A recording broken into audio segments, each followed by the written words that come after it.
I have the Samsung Galaxy A54 almost 1 year after its launch. Is it any good? Let's unbox it and take a quick look. Besides the phone, Samsung includes only a USB Type-C to Type-C cable. The phone is quite hefty at 202 grams, with the display having 6.4 inches in diagonal. The color options are lime, graphite, violet, and white. I have the lime one here, which I admit looks pretty good. The phone's middle frame is made of plastic, and the sides have a brushed finish in the same nuance as the back of the phone. Both the display and the back panel are protected by Gorilla Glass 5. Additionally, the phone is IP67 dust and water resistant. The phone has the power button and the volume control on the right side, the dual nano SIM card tray on the top. The tray can harbor a micro SD card as well. The earpiece doubles as a second speaker. The display is a 6.4 inches OLED 120Hz screen with a 19.5:9 aspect ratio. It is full HD and packs 404 pixels per inch in density. It is also HDR10 Plus compatible, and Samsung advertises 1000 nits in maximum brightness. You can set the refresh rate to 60 Hz, or you can let the phone decide what refresh rate is best in the adaptive mode. One downside of the display are the chunky borders, which increased in size a lot when compared to the A51.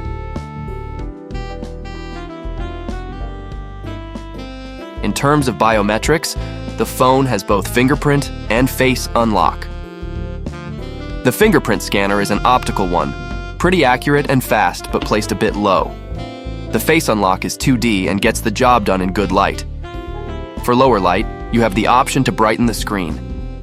The phone is equipped with a stereo speaker setup. The sound is balanced and loud. Check it out. It may look like a toy, but this tiny tool is a beast. The Komatsu PC-01 is designed for tight spaces and light construction tasks. With a compact design and low weight, the PC-01 is suitable for landscaping, utility work, and other applications where maneuverability is crucial. Now let's talk about the processor. This time, Samsung equipped its mid-range prowess with an Exynos 1380. Is it good for day-to-day tasks?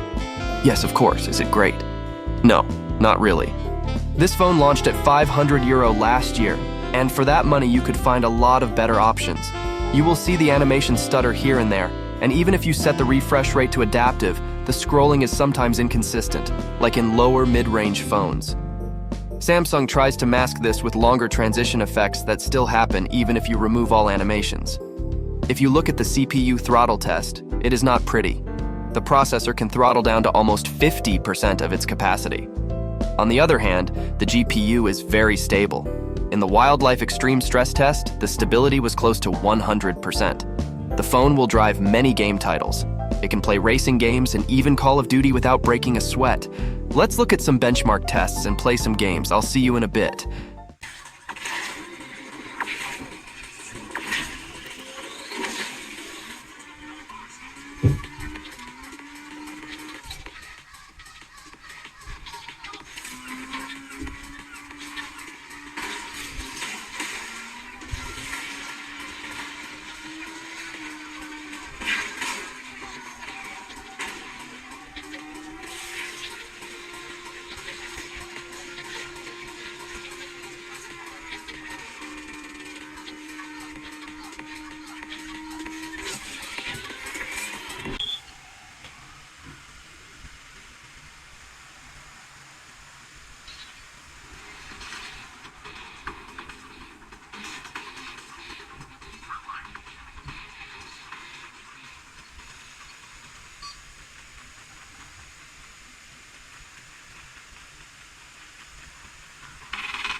The software is One UI 6 based on Android 14 with a more modern look than One UI 5 and a lot of apps that double the Google ones.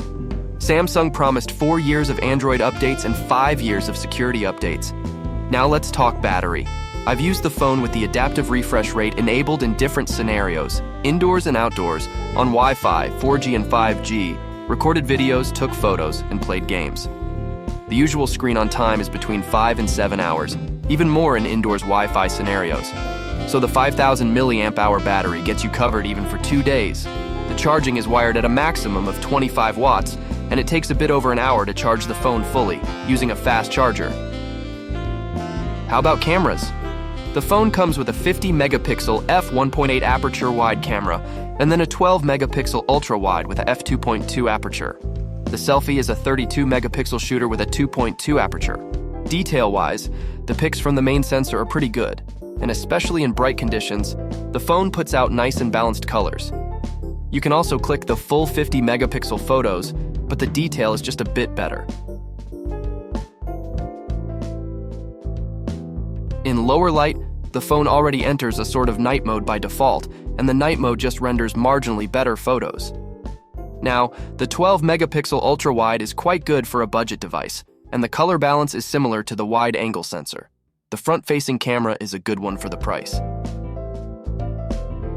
The Samsung Galaxy A54 records video up to 4K 30 frames per second with both rear cameras, and full HD at 60 FPS is also available on the main camera if you like high frame rates. Stabilization is only available up to full HD at 30 FPS, however. The video quality is good, but of course stabilization could be better. If you like this video, please consider subscribing. If you have questions, I'll be happy to answer in the comments section. So is it worth buying?